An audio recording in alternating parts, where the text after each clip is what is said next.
கண்ணியத்திற்குரிய எல்லாம் வல்ல அல்லாஹுவின் நல்லடியார்களே,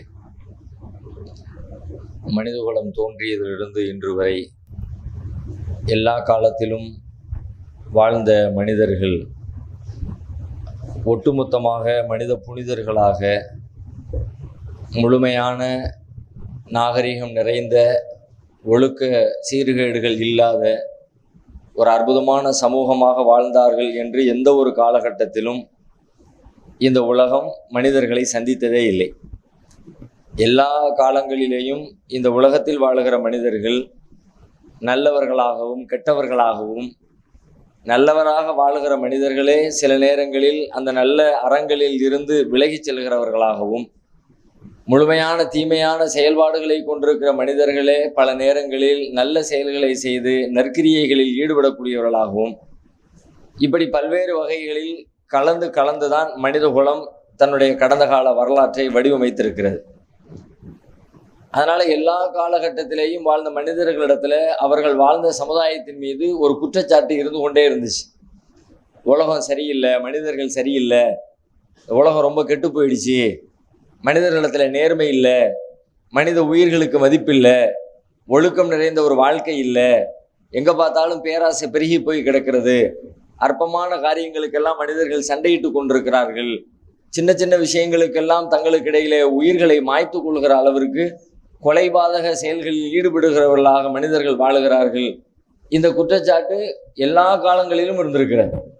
ஆனால் எல்லாருமே எல்லா காலகட்டத்திலும் எப்படி பேசிக்கிட்டு இருந்தாங்கன்னு கேட்டால், அவங்க வாழுகிற காலத்தில் தான் அது ரொம்ப பெருகி போன மாதிரியும், அதுக்கு முன்னர் வாழ்ந்த காலமெல்லாம் ரொம்ப பரிசுத்தமாக இருந்ததை போலவும் இப்படித்தான் உலகத்தில் மனிதர்கள் எல்லா காலங்களிலும் பேசிக்கொண்டே வந்திருக்கிறார்கள்.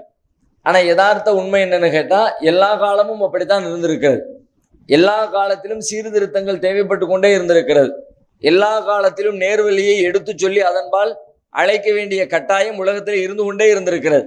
அதனால தான் அல்லாஹ் எல்லா காலங்களிலும் தன்னுடைய தூதர்களை அனுப்பி இந்த உலகத்திற்கு சீர்திருத்தத்தை சொல்லிக்கொண்டே இருந்தான். ஒரு நபி வந்து அவர் போனதுக்கு பிறகு அவரிடத்தை ஃபில் பண்ணுறதுக்கு இன்னொரு நபி அல்லாஹ் அனுப்பி விட்டுக்கிட்டே இருந்தான். ஒரே இடத்துல ஒன்றுக்கும் மேற்பட்ட நபிமார்களை தேவைக்கு ஏற்ப அல்லாஹ் அனுப்பியும் இருக்கிறான். அதுக்கு நபிகள் நாயகம் ஸல்லல்லாஹு அலைஹி வஸல்லம் அவருடைய காலம் வரைக்கும் தொடர்ச்சியாக அல்லாஹ் ரப்புல் ஆலமீன் இப்படி சீர்திருத்தம் செய்யக்கூடிய இறை தூதர்களை அனுப்பி அனுப்பி அனுப்பி அனுப்பி இந்த உலகத்தை மேம்பட செய்ய, நாகரீகமடைய செய்ய, ஒழுக்கமுடையதாக மாற்ற, இறைவனுக்கு கட்டுப்படக்கூடியதாக உலக மனிதர்களை கொண்டு வருவதற்கான முயற்சிகளை அல்லாஹ் ரப்புல் ஆலமீன் தன் தூதர்களின் வழியாக தொடர்ந்து மேற்கொண்டு வந்து கொண்டே இருந்திருக்கிறான். அந்த தொடர்ச்சியிலே வந்திருக்கிற நாம் இன்றைக்கு அதே போல நாமும் பேச ஆரம்பித்திருக்கிறோம். உலகம் சரியில்லை, எங்கே பார்த்தாலும் தீமைகள் பெருகி போச்சு, ஒழுக்க சீர்கேடுகள் அதிகமாகிடுச்சு, கடந்த காலத்தோடு ஒப்பிடுற நேரத்தில் இந்த காலத்தில் இந்த மாதிரியான குற்றங்கள் பெருகி போயிடுச்சு என்று சொல்லி நம்முடைய தலைமுறையினர்கள் என்ன பேசுனாங்களோ அதே மாதிரியான பேச்சுக்களை இன்னைக்கு நாமளும் பேச ஆரம்பிச்சிருக்கிறோம். நம்ம எல்லாரிடமுமே இந்த மனித குலத்தின் மீதான ஒரு பெரிய குற்றப்பட்டியல் இருக்கிறது.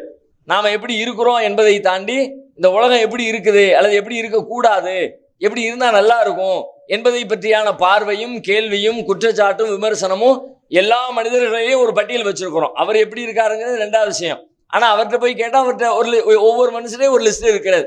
இப்படியெல்லாம் இருக்கக்கூடாது, இப்படியெல்லாம் வாழ்ந்தா நல்லா இருக்காது, இப்படியெல்லாம் வாழ்றதுனால தான் நம்ம நிம்மதி கெட்டு போய் இருந்திருக்கிறோம், உலகம் நாசமாக போய் கிடக்கிறது என்று சொல்லி இந்த உலகத்தின் மீது, மனித குலத்தின் மீது ஒரு பெரிய குற்றச்சாட்டு பட்டியலை நாம் எல்லோரும் வைத்திருக்கிறோம். இந்த குற்றச்சாட்டுகளில் இருந்தெல்லாம் இந்த மனித குலம் மீள வேண்டும் என்று சொன்னால் அதற்கு நாம் என்ன செய்வது என்பதை நாம் சிந்திப்பதன் வழியாகத்தான் உண்மையிலே இந்த குற்றச்சாட்டை சொல்வதற்கு நமக்கு அருகதை இருக்கிறதா இல்லையா என்பது உறுதி செய்யப்படும். குற்றச்சாட்டுகளை சொல்றதுக்கு எல்லாருக்கும் அருகதை கிடையாது. ஒருத்தர் ஒரு காரியத்தை சொல்றாருன்னா அதுக்கு அவருக்கு தகுதி வேணும். இப்போ நான் ஒன்றை குறை சொல்கிறேன் என்று சொன்னால் அதை குறை சொல்கிற தகுதியும் அதற்கான பொறுப்பும் எனக்கு இருக்கிறதா, அதுக்கான தகுதி எனக்கு இருக்கிறதா என்பதை உணர்ந்து அல்லாஹ்வுடைய மார்க்கம் அதையெல்லாம் பார்க்கிறது. உலகம் எப்படி பார்க்குதோ இதை சொல்றதுக்கு இவனுக்கு என்னடா யோக்கியது இருக்கிறது என்று உலகத்துல எப்படி பல விஷயங்களை நம்ம கேள்வி கேட்கிறோமோ அல்லாஹ்வுடைய மார்க்கமும் படியான கேள்விகளை நமக்கு முன்னாடி வைக்கத்தான் செய்கிறார். அப்ப முதல்ல இந்த உலகத்தின் மீது குற்றச்சாட்டுகளை வைக்கக்கூடிய எல்லாருக்குமே, அதிலிருந்து இந்த உலகம் மீண்டு வரணும் அப்படின்னு விரும்பக்கூடிய எல்லாருக்குமே முதல்ல தகுதி எப்படி அமையும் என்று சொன்னால், அவர்கள் இந்த குற்றச்சாட்டுகளை நீக்குவதற்கு, இந்த தவறுகளை சரி செய்வதற்கு அவரளவில் அவர்கள் என்ன செய்தார்கள் என்ற கேள்விக்கு அவர்கள் சொல்லுகிற பதிலை வைத்துத்தான் இதை சொல்லுகிற தகுதி இருக்கா இல்லையாங்கிறது தீர்மானிக்கப்படும். இல்லாட்டி உலகத்துல எல்லாருமே பேசுறோம், அது மாதிரி பேசாத ஆட்களே கிடையாது. நல்லவர்களும் பேசுறாங்க, கெட்டவர்களும் பேசுறாங்க, சீர்திருத்தவாதிகளும் பேசுறாங்க. உலகத்தை யார் சீர் எடுத்துக்கிட்டு இருக்கிறாங்களோ, அதை தலைமையேற்று வழிநடத்திக்கிட்டு இருக்கிறாங்களோ அப்படிப்பட்ட ஆட்களும் உலகம் ரொம்ப நாசமா போயிடுச்சு அப்படின்னு பேசிக்கிட்டு இருக்கிறாங்க. அப்ப யாருக்கு இதுக்கான தகுதி இருக்கிறது என்று கேட்டால், முதலில் அதை பேசுகிறவர் அவர் அளவில் இதை மாற்றுவதற்கு என்ன செய்திருக்கிறார். அப்ப முதல்ல உலகத்தினுடைய மாற்றம் என்பது எங்கிருந்து துவங்குகிறது அல்லாஹ்வுடைய மார்க்கத்தின் பார்வையில அப்படின்னு கேட்டா, அந்தந்த ஒவ்வொரு தனி மனிதருடைய பார்வையில் இருந்து தான் இந்த உலகத்தினுடைய மாற்றமே துவங்குகிறது. நான் இந்த தவறுகளிலிருந்து இந்த உலகம் மீண்டு வருவதற்கு நான் என்ன செய்தேன், என்னுடைய பங்களிப்பு என்ன என்பதை ஒவ்வொரு மனிதனும் யோசிக்க வேண்டும். அல்லாஹ்வுடைய மார்க்கம் அதை ரொம்பவே வலியுறுத்துகிறது. எப்படி வலியுறுத்துகிறது? குடும்பங்களால் நிறைந்திருக்கிற இந்த உலக சமுதாயம் என்பது சீர்பெற வேண்டும் என்று சொன்னால் முதலில் குடும்பங்கள் சீரடைய வேண்டும், ஒவ்வொரு வீடும் சீரடைய வேண்டும். அந்த வீடு சீரடைதல் என்பது அந்த வீட்டிலே இருக்கிற தனி மனிதர்களுடைய சீர்திருத்தத்தை பொறுத்து தான் அமைந்திருக்கிறது. வீட்டில் இருக்கிற ஒவ்வொரு மனுஷனும் சீரடைந்தால் வீடு சீரடைகிறது, அந்த குடும்பம் சீர்பெறுகிறது. அப்படியான ஒரு குடும்பம் சீரடைந்தால் அந்த குடும்பத்தை போல சுற்றி இருக்கிற எல்லா குடும்பங்களும் சீரடைந்து இந்த உலகமே சீரானதாக, ஒழுக்கம் நிறைந்ததாக, இறைவனுக்கு கட்டுப்பட்டதாக எவ்வாறு வாழ வேண்டும் என்று நாம் எல்லோரும் விரும்புகிறோமோ அப்படிப்பட்ட ஒரு வாழ்க்கை நிறைந்ததாக இந்த உலகம் மாறுவதற்கான முதல் அடிப்படை தனி மனிதனிடத்திலேயும் தனித்தனி குடும்பங்களிடத்திலேயும் தான் இருக்கிறது. இப்ப நாம எல்லாருமே தனி மனிதராகவும் இருக்கிறோம், இங்க இருக்கிற நாம் எல்லோருமே ஒரு தனித்த குடும்பமாகவும் இருக்கிறோம். எல்லாருக்கும் மனைவி இருக்கிறார்கள், எல்லோருக்கும் பெற்றோர்கள் இருக்கிறார்கள், எல்லோருக்கும் பிள்ளைகள் இருக்கிறார்கள், எல்லோருக்கும் உறவுகள் இருக்கிறது. நாம் நம்மளவில் இந்த உலக சீர்திருத்தத்திற்காக நம்முடைய குடும்பத்தில் நாம் ஆற்றுகிற பணி என்ன? இதை செய்வதன் வழியாக உலகத்தை சரி செய்ய முடியும். நம்ம அப்படி நினைக்கவே இல்லை. உலகத்தில் இருக்கிற மனிதனை சீர் செய்யணும் அப்படின்னா, ஒரு பெண்ணை பாலியல் சீரடியில் யாரும் ஈடுபடுத்த கூடாது அப்படின்னு பேசக்கூடிய நாம அதுக்கான வகுப்பாக எதை நாம் பயன்படுத்தினோம்? பெரிய மேடை போட்டு பேசுறது மட்டும்தான் அந்த குற்றத்தை குறைக்கிறதுக்கான வழியா? அல்லது வெறுமனே சட்டங்களை இயற்றி கடுமையான தண்டனைகளை உண்டாக்கி யார் தப்பு செஞ்சானோ அந்த தப்பு செஞ்சவனை மக்கள் மத்தியில தண்டிக்கிறது மட்டும்தான் இந்த பிரச்சனைக்கான தீர்வா அப்படின்னு கேட்டா, அதுவெல்லாம் ஒரு வகை தீர்வு தான், குற்றங்கள் நடந்ததற்கு பிறகு செய்யப்படுகிற தீர்வுகள்.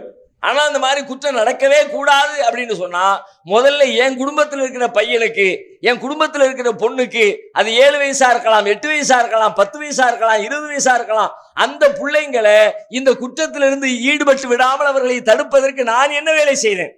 நான் அவர்களுக்கு என்ன கற்பித்தேன்? எதை போதித்தேன்? நம்ம குடும்பத்தில் எதையும் பேச மாட்டோம், எதையும் சீர்திருத்தம் பண்ண மாட்டோம், எதை பத்தியும் கண்டுக்க மாட்டோம். ஆனா உலகத்தில் இருக்கிறவன் அவன் அப்படி இருக்கான், இவன் இப்படி இருக்கான். உலகம் என்பது என்ன? உலகம் என்பது வானத்திலிருந்து குதிச்சதா? சமுதாயம் என்பது என்ன? அது என்ன தனித்த ஒரு பொருளா? நம்முடைய வீடுகள் எல்லாம் சேர்ந்துதானே சமுதாயம், நம்முடைய வீடுகள் எல்லாம் சேர்ந்தது தானே இந்த ஊரு, நம்முடைய ஊர்கள் எல்லாம் சேர்ந்தது தானே இந்த நாடு, இந்த நாடுகள் எல்லாம் சேர்ந்தது தானே இந்த உலகம். அப்ப இந்த உலகம் சீரடைதல் என்பது நம்முடைய குடும்பம் சீர்திருத்தத்தில் தான் அது அமைந்திருக்கிறது. அதனால் தான் அல்லாஹ் ரப்புல் ஆலமீன் குடும்பங்களை பற்றி, அந்த குடும்பத்திலே வளர்கிற குழந்தைகளை பற்றி அதிகமாக நமக்கு வலியுறுத்தி கொண்டே இருக்கிறார். யா அய்யுஹல்லதீன ஆமனு கூ அன்ஃபுஸக்கும் வ அஹ்லீக்கும் நாரா. இறை நம்பிக்கையாளர்களே, நீங்கள் உங்களையும் உங்கள் குடும்பத்தாரையும் நரக நெருப்பிலிருந்து பாதுகாத்துக் கொள்ளுங்கள். உலகத்தை பத்தி பேச அதுவும் சொல்லுது குர்ஆன். மனித சமுதாயத்துக்கு சொல்ல வேண்டிய உபதேசங்களையும் அவங்களை நரக நெருப்பிலிருந்து காக்க வேண்டிய அவசியத்தையும் பேசக்கூடிய குர்ஆன் பிரதானமாக எதை முன்வைக்கிறது என்று கேட்டால், நீங்கள் முதலிலே உங்களை, அடுத்து உங்கள் குடும்பத்தாரை நரக நெருப்பிலிருந்து பாதுகாக்கிற வேலையை செய்யுங்க. அவ்வாறு செய்வதன் வழியாக இந்த உலகத்தை நரகத்திலிருந்து பாதுகாக்கிறதற்கான முயற்சிகள் நீங்கள் ஈடுபட்டதாக அர்த்தமாக மாறிவிடும். இறைவன் அனுப்பிய தூதர்கள் எல்லோருமே இதற்கான வேலைகளை செய்தார்கள். அதுக்கான 2 முக்கியமான வேலைகள் பல வேலைகள் இருக்கிறது. 2 மிக முக்கியமான வேலை என்ன அப்படின்னு கேட்டா, உலக சீர்திருத்தத்தை விரும்புகிற யாராக இருந்தாலும் அந்த சீர்திருத்தத்திற்கான துவக்க புள்ளி நான் என்பதை உணர்ந்து தன்னை மாற்றுகிற வேலையில் அவர் ஈடுபட்டு ஆக வேண்டும். இதுதான் முதல் கண்டிஷன். மற்ற எல்லா கண்டிஷனும் 2வது தான். முதல்ல உலகத்துல என்ன சேஞ்சஸ் தேவை, என்ன மாற்றங்கள் தேவை அப்படின்னு நான் நினைக்கிறேனோ அந்த மாற்றங்களை நான் என்னுள் விதைக்க வேண்டும், என்னுடைய வாழ்வில் அதை கடைபிடிக்க வேண்டும், அதை நான் வெளிப்படுத்த வேண்டும். அந்த வேலையை செய்யாதவனுக்கு உலகத்தை விரல் நீட்டி குற்றம் சொல்லுகிற அருகதை கிடையாது என்பதை திருக்குர்ஆன் மிக தெளிவாக சொல்கிறது. அல்லாஹ் ரப்பல் ஆலமீன் திருமறை குர்ஆனிலே கேள்வி எழுப்புகிறான். யா அய்யுஹல்லதீன ஆமனு லிம தகூலுன மா லா தஃஅலூன் கபுர மக்தன் இன்தல்லாஹி அன் தகூலு மா லா தஃஅலூன். இறை நம்பிக்கையாளர்களே, நீங்கள் செய்யாததை ஏன் பேசுகிறீர்கள்? நீங்கள் செய்யாததை ஏன் சொல்லுகிறீர்கள்? உங்கள் வாழ்க்கையில் கடைபிடிக்காத ஒன்றை உலகம் கடைபிடிக்க வேண்டும் என்று எதிர்பார்க்கிறீர்களே ஏன்? அப்படி பேசுகிறீர்களே ஏன்? கபுர மக்கத்தன் இந்தல்லாஹி அன் தகூலு மா லா தஃஅலூன். நீங்கள் எதை செயல்படுத்தவில்லையோ அதை நீங்கள் பேசுவது அல்லாஹ்விடத்திலே கடுமையான கோபத்திற்குரியது. உலக சீர்திருத்தத்தை பத்தி பேசுறதுக்கு எவனுக்காவது ரைட்ஸ் இருக்குன்னா முதல்ல அவன் அந்த விஷயத்துல விலகியவனா இருக்கணும். உலகம் இது மாதிரி குற்றம் செய்யுது அப்படின்னு சமுதாயத்தை, உலக மனிதர்களை நோக்கி விரல் நீட்டி குற்றம் சொல்லுகிற மனிதனுக்கு முதலிலே அதுக்கான அருகதை எப்பொழுது வருகிறது என்று கேட்டால், நான் அந்த குற்றத்திலிருந்து விலகிவிட்டேன், நான் அந்த தப்பை செய்யறதில்லை, என்னளவிலே யாரெல்லாம் செய்கிறார்களோ அதையெல்லாம் நான் தடுத்து நிறுத்துகிறேன் என்று யார் அந்த முயற்சியில் ஈடுபடுறாரோ அவருக்கு தான் அதை சொல்வதற்கான ரைட்ஸ் இருக்கிறது. குர்ஆன்ல இன்னொரு இடத்துல அல்லாஹ் கேட்கிறான், அத்தம்ருன الناس بالبر وتنسون انفسكم وانتم تتلون الكتاب அஃபலா தாக்கிலூன். மனிதர்களுக்கு நீங்கள் நன்மைகளை சொல்லுகிறீர்களா? இதை இப்படி செய்யணும், அதை அப்படி செய்யணும் அப்படின்னு உலகத்துக்கு பேசுறீங்களே. அத்தம்ருன الناس بالبر, மனிதர்களுக்கு நீங்கள் நன்மைகளை சொல்கிறீர்களா? வதன்சவுன அன்ஃபுஸக்கும், உங்களை நீங்களே மறந்துவிட்டு, உன்னைய மறந்துட்டு ஊருக்கு என்னத்தை பத்தி பேசிக்கிட்டு இருக்கீங்க? அதுக்கான ரைட்ஸ் உனக்கு என்ன இருக்கிறது? வான்தும் தத்துலூனல் கிதாப், வேதத்தையும் படிச்சுக்கிற ஒரு பக்கத்துல, ஆனா நீ கடைபிடிக்கிறதும் இல்லை. அஃபலா தாக்கிலூன், சிந்திக்க மாட்டீங்களா? கொஞ்சம் கூட யோசிக்க மாட்டீங்களா? நீ செய்யாததை அடுத்தவனை எதிர்பார்க்க இது என்ன நியாயம்? அப்படியானால் முதலிலே உலக மாற்றத்தை, உலக சீர்திருத்தத்தை விரும்புகிறவர்களுக்கான முதல் விதி, முதல் இலக்கணம், முதல் தகுதி எது என்று கேட்டால், அவர் அந்த அந்த விஷயத்திற்கு தன்னை உரியவராக ஆக்கிக் கொள்ள வேண்டும் என்கிற கருத்தை திருமறை குர்ஆன் உலகத்திற்கு எடுத்து வைக்கிறது. அடுத்து இரண்டாவதாக, தான் தன்னளவில் மாற்றத்தை ஏற்படுத்தியதற்கு பிறகு தன்னுடைய குடும்பத்தில், குறிப்பாக தன்னால் உருவாக்கப்படுகிற, தான் பெற்றெடுத்து வளர்க்கிற தன்னுடைய பிள்ளைகள் விஷயத்திலே அவர்கள் காட்டுகிற அக்கறை. அந்த பிள்ளைகளை எப்படி உருவாக்குறாங்க? உலகத்தில் ரெண்டாவது உருவாக்கு, ஆனா உன் கையில இந்த சமுதாயத்தை உருவாக்குற ஒரு சின்ன பொறுப்பு உன் கையில கொடுக்கப்பட்டுருச்சு. சமுதாயத்தில் 1000 பேர் இருக்கலாம், ஆனா அதுல ஒரு 3 பேருடைய பொறுப்பு உன் கையில கொடுத்தாச்சு. அல்ல பிரிச்சு பிரிச்சு பிரிச்சு பிரிச்சு ஒரு பெரிய வேலை நடக்குன்னு வச்சுங்க, ஒரு பெரிய நிகழ்ச்சி நடக்கணும், ஒரு பெரிய நிகழ்ச்சியை நடத்தணும்னு பிளான் பண்ணுனா அந்த நிகழ்ச்சியை சின்ன சின்ன வேலைகளா பிரிச்சு ஒவ்வொருத்தர் கையிலையா நம்ம வேலைகளை பிரிச்சு கொடுப்போம்ல. ஒரு பெரிய பொதுக்கூட்டம் நடத்தணும், நிகழ்ச்சி முடிவாயிடுச்சு. அல்லது ஒரு திருமணம் நம்ம வீட்டில் நடக்கணும், முடிவாயிடுச்சு. திருமணத்திற்கு அவன் உணவுக்கு யாரை பார்க்கறது, திருமணத்திற்கு வரக்கூடிய ஆட்களை தங்க வைப்பதற்குரிய அதுக்கான ஏற்பாடுகளை யாரு செய்யறது, அந்த அறைகளை சுத்தப்படுத்துறது யாரு, அவங்களுக்கான பொருளாதாரத்தை விநியோகம் பண்றது யாரு, இது மாதிரி ஒவ்வொரு வேலைகளா பிரிச்சு பிரிச்சு பிரிச்சு 10 வேலைகள் இருக்குதா, 10 பேர் கையில வேலையை கொடுத்து எப்படி நம்ம அந்த வேலைகளை சுமூகமா முடிப்பதற்கு முயற்சி எடுப்போமோ, அதுபோல இந்த மனித குலத்தினுடைய சீர்திருத்தம், இந்த ஏரியாவில் 1000 பேர் இருக்கலாம், 1000 பேருடைய சீர்திருத்தத்தை ஒரே ஆள் கையில அல்லாஹ் கொடுக்கல. ஆனா நம்ம அப்படித்தான் பெரும்பாலும் நினைச்சுக்கிறோம். ஒரு இயக்கத்தின் கையில கொடுத்தாச்சு, ஒரு அரசாங்கத்தின் கையில கொடுத்தாச்சு, ஒரு ஜமாத்தின் கையில கொடுத்தாச்சு, அதெல்லாம் ரெண்டாவது. முதல்ல ஒவ்வொருத்தர் கையிலும் எல்லாம் ஒரு பொறுப்பு கொடுக்குறான். என்ன கொடுக்குறான்? 1000 பேர் இருக்கிறாங்க, அதுல 3 பேர் உனக்கு, 2 பேர் இவனுக்கு, ஒரு ஆள் அவனுக்கு, 5 பேர் இவனுக்கு. யாரு? நீங்க பெத்த பிள்ளைங்க தான். 3 பிள்ளைங்களை உங்களுக்கு கொடுத்துருக்கானா? இந்த சமுதாயத்துல 3 பேரை சீர்திருத்துகிற பொறுப்பு அல்லாஹ் உங்க கையில கொடுத்துருக்கான். 5 பிள்ளைங்கள் கொடுத்துருக்கானா? 5 பிள்ளைங்களை வழிநடத்தி உருவாக்குகிற பக்குவம் நிறைந்த அழகான இறையச்சம் கொண்டவனாக, நேர்மையுடையவனாக, அல்லாஹ்வுக்கு பயப்படுகிறவனாக, மனிதநேயமுடையவனாக, பிறரை ஏமாற்றுவதில் அச்சம் கொண்டவனாக, அப்படி நம்முடைய பிள்ளைகளை உருவாக்குவதில், இந்த சமுதாயத்தை உருவாக்குவதில் 3 பேர் உனக்கு, 2 பேர் இவனுக்கு, 5 பேர் அவனுக்கு, ஒரு ஆள் இவனுக்கு அப்படின்னு அல்லாஹ் பிரிச்சு பிரிச்சு பிரிச்சு கொடுத்தானே. இந்த பிரித்து கொடுக்கப்பட்ட உங்கள் பொறுப்புகளை நீங்கள் எப்படி நிறைவேற்றினீர்கள்? குல்லுக்கும் ராயின் வ குல்லுக்கும் மஸ்ஊலுன் அன் ரஅய்யதிஹி. நீங்கள் ஒவ்வொருவரும் பொறுப்பாளர்கள், உங்கள் பொறுப்புகளை குறித்து நீங்கள் கேள்வி கேட்கப்படுவீர்கள். ரொம்ப பெரிய பொறுப்பு, எவ்வளவோ பொறுப்புகள் எல்லாம் கொடுத்துருக்கான். இந்த சமுதாயத்தை புனரமைப்பதற்காக வேண்டி 2 வாரிசுகளை, 2 பிள்ளைங்களை, 2 தலைமுறையை உன் கையில கொடுத்து அதை எப்படி செய்கிறேன்னு அல்லாஹ் ஒரு பார்வையை, ஒரு கணக்கை எழுதிக்கிட்டு இருக்கானே. அந்த கேள்வி குறித்து, அந்த விஷயத்துக்கு நீங்க கேள்வி கேட்கப்படுவீங்க, பதில் சொல்ல வேண்டிய கட்டாயம் இருக்குது. யோசிக்குங்க. அல்லாஹ்வுடைய தூதர் நம்மை எச்சரிக்கிறாங்க. அப்படி நம்முடைய பிள்ளைகளுக்கு நாம் என்ன, அதை கற்றுக் கொடுத்தல் ஒன்று, சொல்லிக் கொடுத்தல் ஒன்று, வழிகாட்டுதல் ஒன்று, நடந்து காட்டுதல் ஒன்று. அண்ணலம் பெருமகனார் ஸல்லல்லாஹு அலைஹி வஸல்லம் அவர்களும் அவர்களுக்கு முன்னர் வந்த தூதர்களும் இதையெல்லாம் செய்தார்கள். அதோடு சேர்த்து இன்னொரு மிக முக்கியமான வேலையை செஞ்சாங்க. அது என்ன செஞ்சாங்கன்னு கேட்டா, தான் செய்கிற உழைப்பை எல்லாம் செஞ்சுட்டு, என் பிள்ளைக்கு முன்னாடி நான் நேர்மையா நடந்தேன், வாழ்ந்தேன், அதை பார்த்து என் பிள்ளை நேர்மையை கத்துக்கிட்டான். என் பிள்ளை முன்னாடி நான் தொழுகையை விடாம தொழுதேன், அதை பார்த்து என் பிள்ளை தொழுகையை கத்துக்கிட்டான். என் பிள்ளை முன்னாடி நான் ஒழுக்கமா வாழ்ந்து காட்டினேன், என்னுடைய செல்போனை தூக்கி போட்டா அது தூய்மையாக சுத்தமாக இருந்துச்சு அப்படின்னு சொல்ற தைரியம் இன்றைக்கு எத்தனை பெற்றோருக்கு சொல்லுங்க பார்க்கலாம். சுத்தமா இருக்குன்னா கல்வி சுத்தப்படுத்துறது இல்லை, ஆபாசங்களில் இருந்து, தேவையற்ற காரியங்களில் இருந்து, வீணானவற்றில் இருந்து. என்னுடைய தொலைபேசி சுத்தமாக இல்லாத பொழுது என் பிள்ளையின் கையில் இருக்கிற தொலைபேசி சுத்தமாக இருக்க வேண்டும் என்று எதிர்பார்ப்பது எந்த வகை நியாயம்? எல்லா பெற்றோரும் நம்முடைய பிள்ளை ஒழுக்கமானவனாக தேவையற்ற காரியங்களில் செல்போனில் ஈடுபட்டு விடக்கூடாது என்று எதிர்பார்க்கிறோமே. ஆனால் நம்முடைய கைகளில் இருக்கிற ஆணாக இருக்கட்டும், பெண்ணாக இருக்கட்டும், தாயாக இருக்கட்டும், தந்தையாக இருக்கட்டும், நீங்கள் கையில் வைத்திருக்கிற உங்கள் தொலைபேசி சுத்தமாக இருக்கிறதா? அழுக்குகளில் இருந்து, ஆபாசங்களில் இருந்து உங்கள் உரையாடல்கள், உங்கள் பார்வைகள், உங்கள் நேரங்கள் அனைத்துமே பரிசுத்தப்படுத்தப்பட்டிருக்கிறதா? அதை செய்வதற்கு தகுதியற்ற நீங்கள் எப்படி உங்கள் பிள்ளைகளிடத்திலே நேர்மையை, ஒழுக்கத்தை, நியாயத்தை எதிர்பார்க்க முடியும்?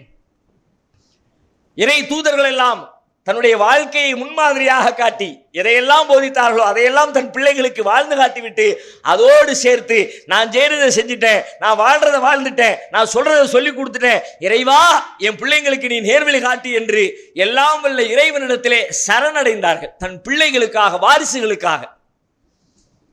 இன்றைக்கு நாம் எத்தனை பேர் இறைவனிடத்திலே நம்முடைய பிள்ளைகளுக்காக சரணடைகிறோம் யோசியுங்கள். எல்லோருக்கும் அவங்க பிள்ளை அவங்களுக்கு முக்கியமான பிரச்சனை தான். ஆனாலும் கூட அவருக்குன்னு ஒரு பிரச்சனை இருக்கிற, பொருளாதார பிரச்சனை, வேற வேற தேவைகளுடைய பிரச்சனை, அந்த பிரச்சனைகள் நம்முடைய உள்ளத்தை ஆக்கிரமித்திருக்கிற அளவிற்கு நம்முடைய பிள்ளைகளுடைய முன்னேற்றமும் நேர்மையான வாழ்க்கையும் நமது உள்ளத்தை ஆக்கிரமிக்கவே இல்லை.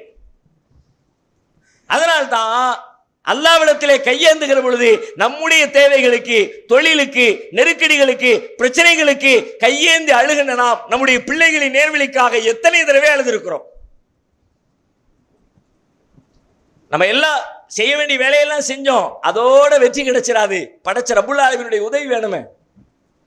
நபிமார்கள் எல்லோருமே செய்கின்ற வேலையெல்லாம் செஞ்சுட்டு அல்லாஹ்விடத்துல போய் சரணடைஞ்சாங்க. ஃபைதா அஸம்த ஃபதவக்கல் அலல்லாஹ், நீங்கள் உறுதி எடுத்து விட்டால் அல்லாஹ்வை சரணடைந்து விடுங்க.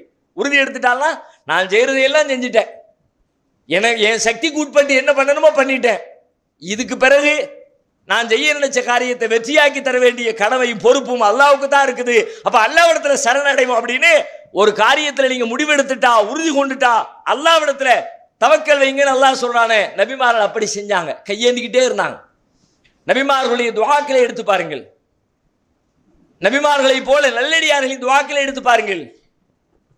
குடும்ப வாழ்க்கையில் ஈடுபடுகிற நபிகள் ஸல்லல்லாஹு அலைஹி வஸல்லம் சொல்றாங்க, நீ திருமணம் முடிச்சு சந்தோஷமா வாழ்க்கையை ஆரம்பிக்கிறிய, அந்த ஆரம்பிக்கிற தருணமே, இல்லறத்தில் ஈடுபடுகிற தருணமே ஒரு சமுதாய சீர்திருத்த நோக்கத்தோடு தான் அது இருக்கணும். உன் சந்தோஷம் மட்டும் இல்லை அங்க. நீ ஏதோ ஆம்பளையும் பொம்பளையும் கணவனும் மனைவியும் சந்தோஷமா, அது இல்லை. அது உள்ளுக்குள்ள அதுக்கு பின்னாடி ஒரு பயிர் விளைய போகுது, ஒரு வாரிசு உருவாக போகுது. அந்த வாரிசுகள் எப்படி இருக்கணுங்கிற கவலையும் கற்பனையும் உனக்கு அப்பவே இருக்கணும். அப்பவே நீ அல்லாஹ்விடத்துல துஆவோட, உன் பிள்ளைகளுடைய எதிர்காலத்துக்கான துஆவோட அல்லாஹ்விடத்துல நீ உன்னுடைய குடும்ப வாழ்க்கையை ஆரம்பம் செய். சொல்றாங்க ரசூலுல்லாஹ், பிஸ்மில்லாஹி அல்லாஹும்ம ஜன்னிபின ஷைத்தான் வ ஜன்னிபி ஷைத்தான மா ரஸக்தனா. அல்லாஹ்வின் பெயரால் துவங்குகிறேன், இறைவா எங்களையும் எங்களுக்கு நீ தர இருக்கிற எங்கள் இந்த இல்லறத்தின் வழியாக, தாம்பத்தியத்தின் வழியாக நீ எதை எங்களுக்கு தருவாயோ, நீ தர இருக்கிற அந்த வாரிசுகளையும் ஷைத்தானுடைய தீண்டுதல்களில் இருந்து நீ பாதுகாப்புத்தா என்கிற பிரார்த்தனையோடு நீங்கள் உங்கள் இல்லறத்தை துவக்குங்கள். எங்க கொண்டு வைக்கிது பாருங்கமா இருக்கும். நமக்கு எப்போ வருது, நமக்கு பிள்ளையெல்லாம் பிறந்து அதெல்லாம் வளர்ந்து அது தரிகட்டு போற நேரத்தில் ஐயோ புள்ளன்னு நினைப்பே வருது. இப்படி போயிட்டானே, நான் என்ன பண்றது, என் புள்ள குடிகாரன் ஆயிட்டானே, என் புள்ள இது மாதிரி தப்பு தண்டை செய்யறவன் ஆயிட்டானே, என் பிள்ளை என் பேச்சை கேட்க மாட்டேங்கிறானே, என் பிள்ளை ஒழுக்கமா இல்லையே. 15 வருஷத்துக்கு பிறகு, 18 வருஷத்துக்கு பிறகு, 20 வருஷத்துக்கு பிறகு.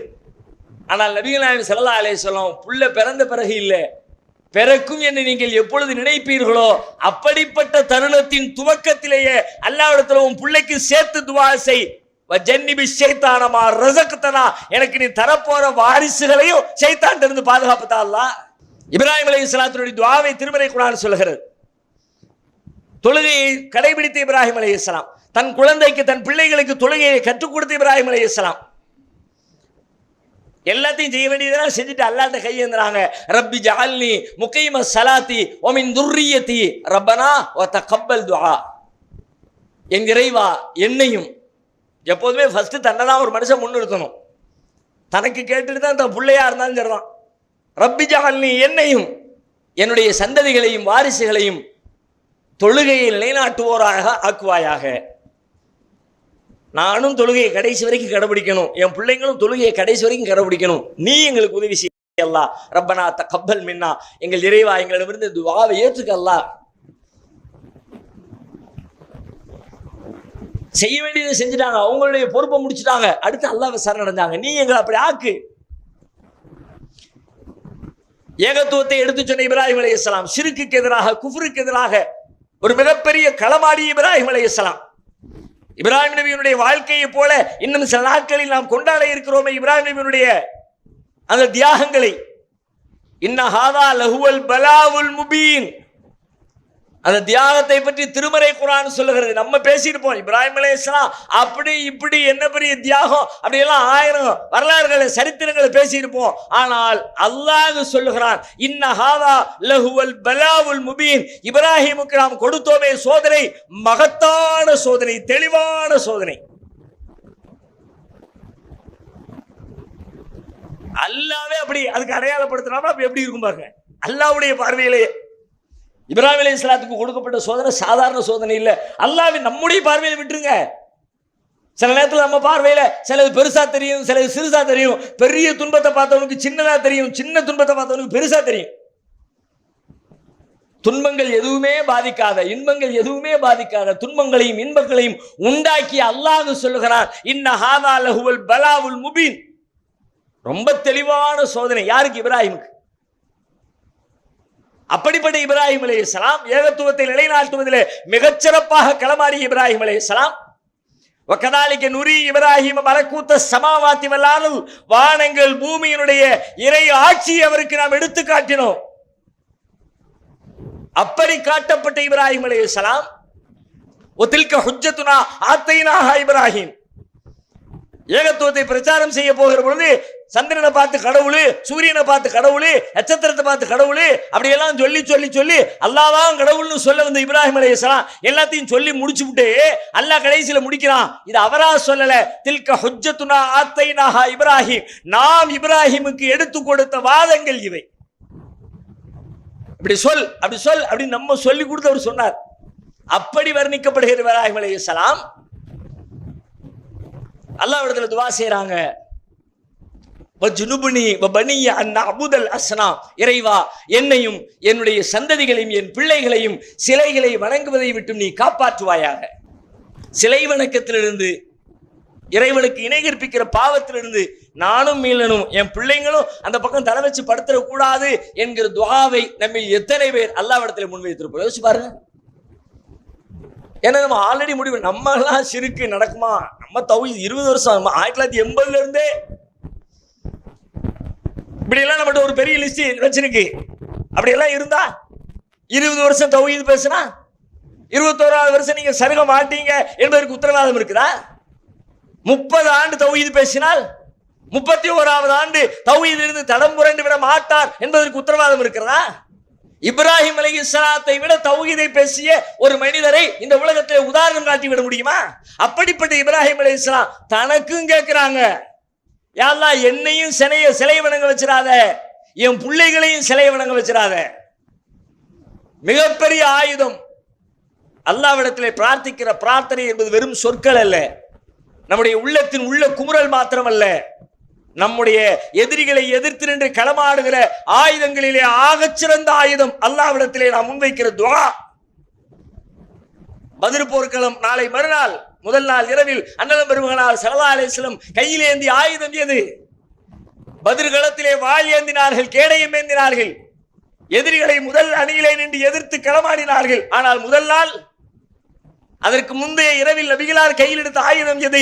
அல்லாஹும்ம இன் துஹ்லிக் ஹாதிஹில் இஸாபத வலன் துஅபத் அபதா, இறைவா இந்த படை அழிக்கப்பட்டால் இனிமேல் நீ வணங்கப்பட மாட்டாய் அல்லாஹ். இந்த பூமியில நான் கொஞ்சம் கொஞ்சமா சேர்த்து வச்சிருக்கிற மொத்த கூட்டத்தையும் கொண்டு நிப்பாட்டிட்டா அல்லாஹ், உன்னுடைய உதவி இல்லாட்டி நாங்க தோத்து போயிருவோம், இல்லாம போயிருவோம், நீயே எங்களுக்கு வெற்றியத்தா அப்படின்னு அல்லாஹ்விடத்துல அவர்கள் கேட்ட அந்த கேள்விதான், அந்த துஆ தான்.